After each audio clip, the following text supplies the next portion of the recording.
In today's show, we're looking at the Western Conference, a trade deadline preview, a rumor that just dropped 20 seconds ago from Shams about a trade involving 3 teams in the Western Conference. Oh yeah, it's going to be good. Michael Bolton. Thanks, Josh. It's Michael Bolton here, and it's time for another episode of the Locked On Fantasy Basketball Podcast. Let's get to it. Let's get to it, indeed.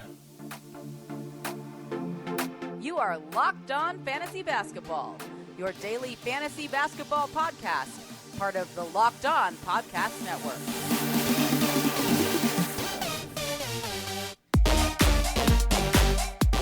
Hello and welcome to the Locked On Fantasy Basketball Podcast, brought to you by Basketball Monster. My name is Josh Lloyd and I am the lead fantasy analyst at basketballmonster.com, and you can find me on Twitter, as always, at redrock_bball, on TikTok at redrock_bball, and on Instagram at Locked On Fantasy Basketball. Today's episode is brought to you by FanDuel Sportsbook, official sportsbook of Locked On. Make every moment more. Visit FanDuel.com/LockedOn today to get started. Thank you for making Locked On Fantasy Basketball your first listen every day. We are free and available on all platforms. Less than 24 hours to go to the NBA trade deadline. So we've got a live show. Thursday, February 9th, 1:30 p.m. Eastern. Join me and my guests as we discuss the trades that go down and some of the trades that might go down before the deadline, as we've got one just talked about now. I will address that trade when we get to those individual teams. And those teams are the Lakers, the Wolves, and the Utah Jazz. And interestingly, I'm pretty sure, because I created all these slides and graphics, and then that trade rumor just dropped. And I think all those names are on that list. So we'll see how we go when we get to those teams, see how accurate I actually was with that. There's lots going to happen. And we're going to talk about it right now. There's a few teams in the Western Conference that are a bit boring, and some that are pretty exciting from a trade deadline perspective. Warnie. Let's get it on, Gilly. All right, the Dallas Mavericks. They've already made a trade. We know this. They have already acquired Kyrie Irving. I don't think they're done. I think there are things that they can still do. And I think one of those things that they can still do is perhaps Christian Wood. And that might sound blasphemous, but Wood is a guy that is potentially going to get overpaid in the offseason, a guy whose offensive skill sets may be a little superfluous with Kyrie and Doncic there. Going from a number 2 option to a number 3 option, is it actually needed? His defensive shortcomings. Imagine a pick-and-roll defense with Wood and Irving and Wood and Doncic out there. Like, you can attack every angle you possibly want. And, you know, there's always off-court rumblings and all that sort of stuff that gets discussed with him so often. I wouldn't be surprised if he's included in some sort of deal to make a difference on that team in terms of defensive value. The guy that I always want there is Jakob Poeltl. Would Christian Wood be a part of that deal? I don't know. But Jakob Poeltl, they need forwards as well, so that makes it difficult. But Wood's value on this team with Kyrie there, I think, is less than what it was before, because you don't need his offensive skills as much, and his defensive shortcomings are more in focus. So if Christian Wood would be dealt, I would imagine someone comes back into his spot, but we'd want to watch the defensive guys like Maxi Kleber and Josh Green. There's been some talk of Josh Green being included in trades. I really don't think that's going to happen, but I want to watch his role as we move forward. And then when Kleber comes back, like I would consider highly starting Maxi Kleber, playing him 30 minutes a night once he's back from his hamstring injury. That's how much they need his defense. And his floor spacing is important as well. So they are an interesting team. I'm not sure how much changes fantasy-wise with this squad, but they are a relatively interesting team. The Denver Nuggets, the 5-minute man, Bones Highland, it's looking more and more likely that he's just guaranteed to be gone. Where he goes, I don't know. At the moment, we've seen Bones Highland in a high-usage 20-minute-a-night role not be a 12-team league player. That's what he is in Denver. It's not through lack of usage opportunities in Denver. Minutes, yes. But if he moved to a 20-minute-a-night role, he's not going to have like 40 usage or 35 usage or whatever it was that he was rolling with in those limited minutes in Denver, most likely. So he would need to go somewhere where there is 27, 28 minutes right off the bat. And then we would definitely look at him as a 12-team league guy. I know things have been pretty sour for him this season. I'm still pretty high on Bones. Now, I was much less high on Bones heading into this season, so I guess he hasn't disappointed me as much as he might have disappointed others, because I didn't have the same level of optimism for him this season. So I've been like, it's been disappointing, but I'm not that let down. I'm still expecting some good stuff from him in the future. Where he goes, it is really tough to know. You'd want him for this season to go to a bad team, a team that's around the 7th to 15th seed in that mark. You don't want him to go to a top team. You want him to go to a back-end team. And then let him cook, really. Like, he could easily average 20 points, 3 threes, 6 assists. Like, no reason. Well, this is going maybe too far, but no reason he couldn't average something close without the defensive stats to Fred VanVleet. Now, VanVleet's an elite shot blocker as a guard. He gets a lot of steals. Bones is not that. But in terms of scoring, assists, percentages, threes, no reason that Bones couldn't somewhat resemble what VanVleet does. So he's one to watch. In terms of guys coming back, like no one's going to come back and have a fantasy impact on this team. The guy you'd want to watch is Christian Brown, who is going to step into a role or has already stepped into a role. That's a deeper league guy. I don't think anything about his role from the last 2-3 games increases significantly, but we want to see his continued development over the course of the season. The Golden State Warriors, I think that the most likely player to be dealt there is Jim Wiseman. Because as John Hollinger laid out the other day, I think what's $130 million in luxury tax savings if they trade him away and just sort of dump him for cash.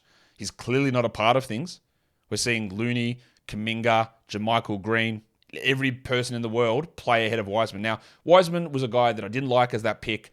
He was being, I think, horribly disappointing. But to be fair to him, I think he's improved quite a bit this season. And he hasn't shown me enough to say this is a future star or anything like that. But a rotation big man, sure. There is a little bit of fantasy appeal in him. Watching where he goes would be very interesting. Like if he went to San Antonio, I would be probably more interested in grabbing him than Zach Collins. So he's not a stash, so to speak, but he's definitely I'll hover my finger over it and just see what happens. Just see what happens. One of the names to watch is John Kuminga. They started him at, you could say, center last game ahead of Looney. Draymond's a center, but whatever. He's sort of pushing more from a 15-minute role into a 17 to 20-minute role, especially with Steph out.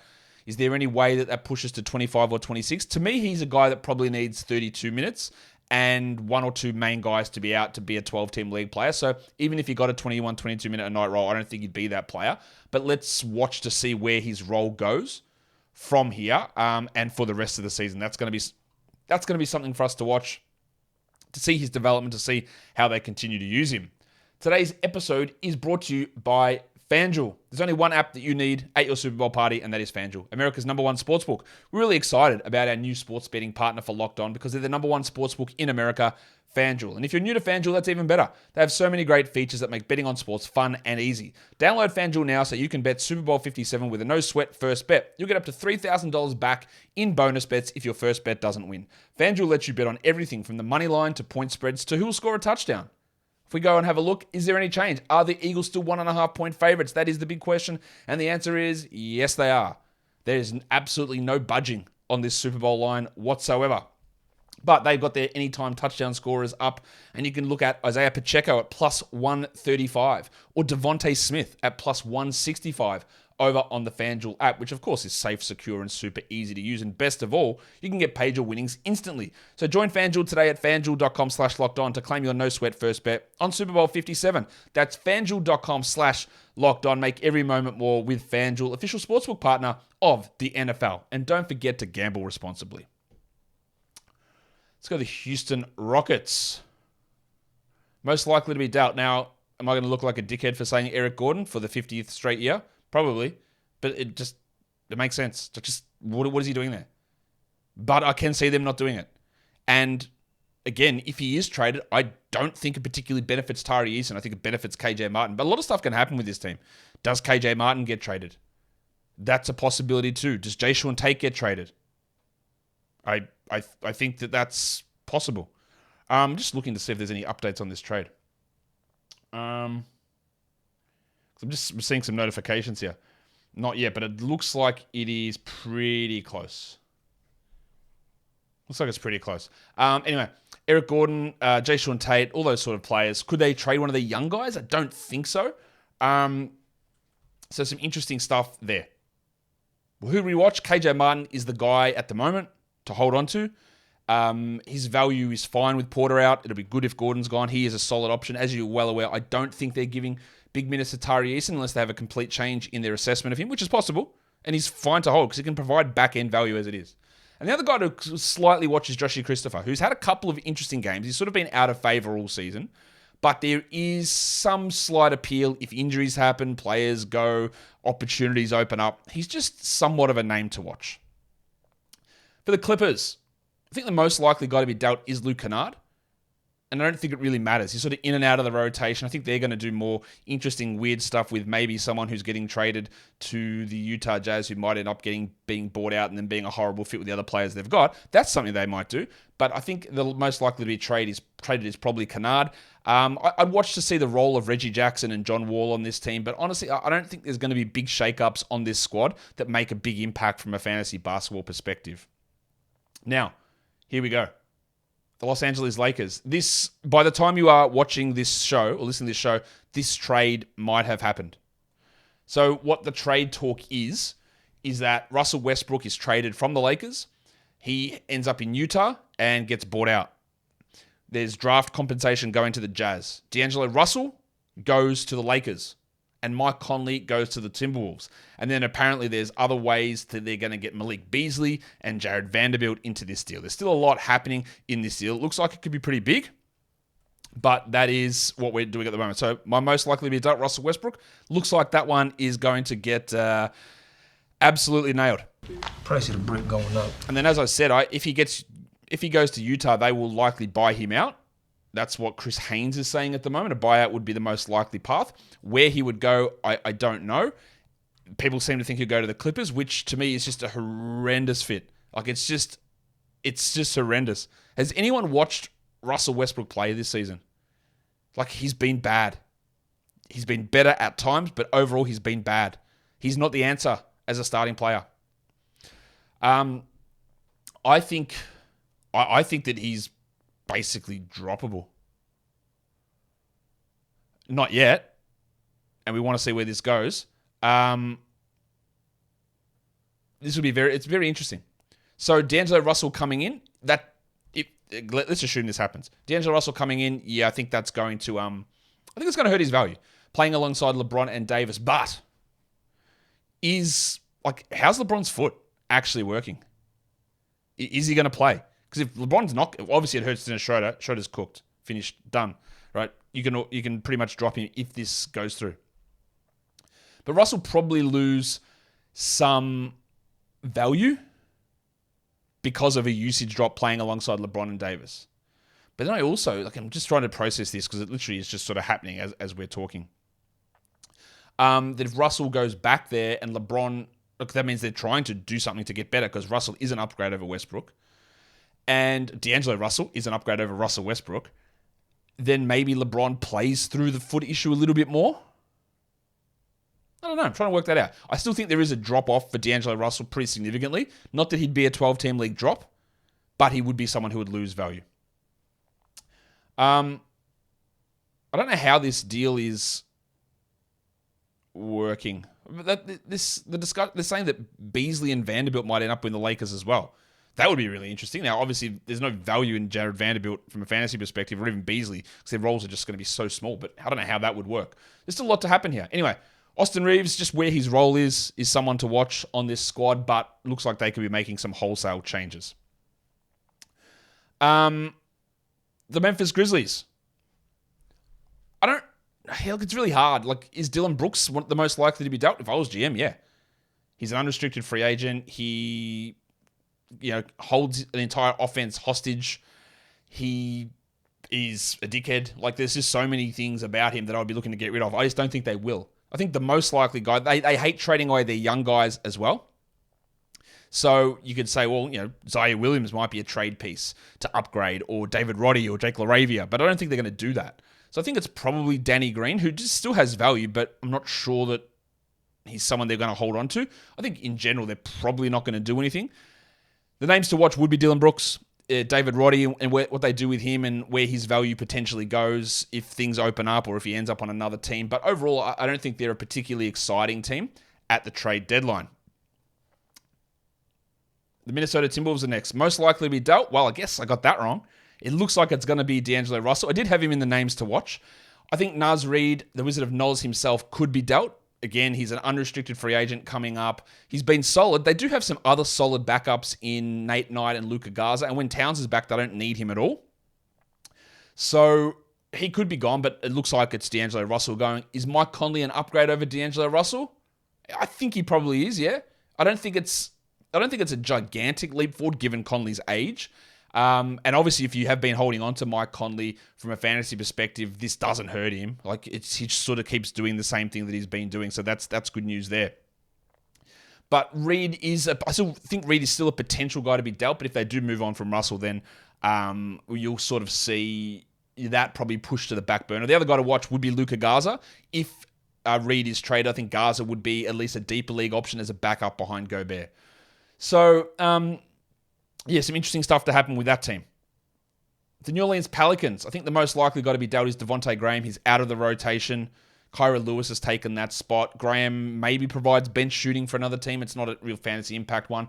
The thing I'd also want to watch are the two centers, Jonas Valanciunas and Jackson Hayes. I think Hayes is probably out of there at some point really soon. And Valanciunas, I'm doubtful on that.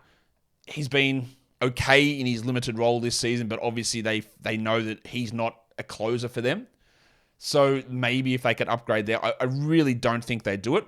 One of the things I think we look at is that he's maybe a potential, but maybe it's more that backups position in Jackson Hayes who gets dealt. For the Oklahoma City Thunder, we've got, I think the most likely to be dealt is Darius Bazley. He's sort of out of their plans. They wouldn't really get much back there, and that's not really going to impact much. But what it could do potentially is solidify stuff with Pig Williams, who's been playing much better, Jalen Williams, the big Jalen Williams.